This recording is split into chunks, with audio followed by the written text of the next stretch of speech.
नमस्कार, आप देख रही हैं नेक्स्ट 9 पॉलिटिकल बाइट। मैं हूं आपके साथ सिराज। बिहार में लोकसभा चुनाव की सीटों को लेकर एनडीए में बातचीत का सिलसिला जारी है।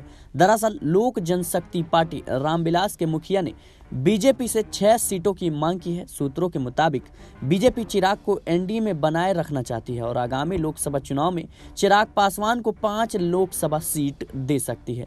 सूत्रों की माने तो चिराग की एक राज्यसभा सीट की मांग पर लोकसभा चुनाव के बाद फैसला किया जाएगा। दरअसल बिहार एनडीए में अभी तक सीटों का बंटवारा नहीं हो सका है।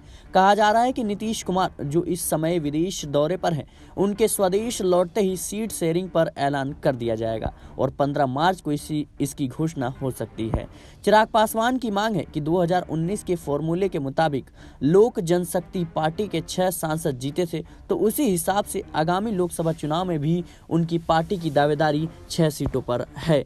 बता दें कि वहीं दूसरी तरफ लोजपा प्रमुख और चिराग के चाचा पशुपति पारस दावा कर रहे हैं कि लोक जनशक्ति पार्टी के 6 में से 5 सांसद अब उनके साथ है और इसलिए 6 सीटों पर उनकी दावेदारी बनती है। चाचा और भतीजे के बीच हाजीपुर लोकसभा सीट को लेकर है, जहां से दोनों चुनाव लड़ना चाहते हैं। मौजूदा वक्त में पशुपति पारस हाजीपुर से सांसद हैं, लेकिन चिराग पासवान ने अपने दिवंगत पिता रामविलास पासवान की विरासत का हवाला देते हुए हाजीपुर सीट पर भी दावेदारी ठोकी है। हाजीपुर सीट को लेकर भी चिराग और पशुपति पारस के बीच में तकरार की स्थिति बनी हुई है। इसी बीच चिराग पासवान की लोक जनशक्ति पार्टी रामविलास से सांसद वीणा देवी ने कहा है कि उनकी पार्टी 6 लोकसभा और 1 राज्यसभा सीट से कम में नहीं मानने वाली। और वैशाली से सांसद मीणा देवी ने शुक्रवार को कहा कि मैं स्थानीय सांसद हूं, मैं तो यहां से चुनाव लड़ूंगी। मेरे नेता चिराग पासवान हैं, जो कि लोकप्रिय नेता हैं।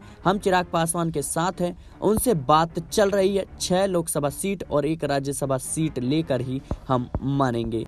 उधर नीतीश कुमार के वापस एनडीए में आ जाने के बाद सीट शेयरिंग का मामला और भी ज्यादा पेचीदा हो गया है। खबर यह है कि चिराग पासवान पर अब महागठबंधन भी डोरे डाल रहा है और इस कोशिश में है कि चिराग पासवान इंडिया गठबंधन का हिस्सा बन जाएं और बिहार में एक अहम भूमिका निभा सकें। खबर है कि बिहार महागठबंधन में शामिल होने के लिए चिराग पासवान को 8 लोकसभा सीट देने का और उत्तर प्रदेश में 2 लोकसभा सीट देने का प्रस्ताव रखा गया है। फिलहाल अब देखना होगा कि क्या चिराग पासवान इंडिया गठबंधन का रुख करते हैं या फिर नहीं। फिलहाल के लिए इस खबर में इतना ही। देश और दुनिया की तमाम खबरों के लिए बने रहे नेक्स्ट 9 पॉलिटिकल बाइट के साथ।